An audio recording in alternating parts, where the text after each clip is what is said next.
అయితే లేదు. అప్పుల బాధ ఎక్కువైందని కోటర్ల పురుగుల మందు కలుపుకొని తాగే లోపే నాకు అప్పిచ్చినోడు వచ్చి అప్పు కట్టడానికి పైసలు లేవు అని నీకు కోటర్ అవసరం అని గుంజుకొని తాగిండు.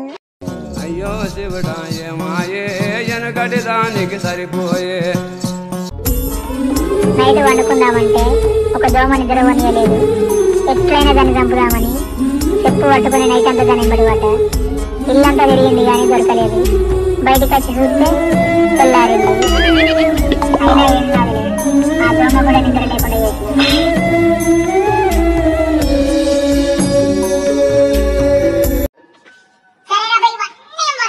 మనకని చెప్పి జ్యోతిష్యం దగ్గర పోయి చేయి చూపించి, స్వామి నాకు ఈ జీవితంలో గర్ల్ ఫ్రెండ్ దొరుకుతుందని అడిగిన.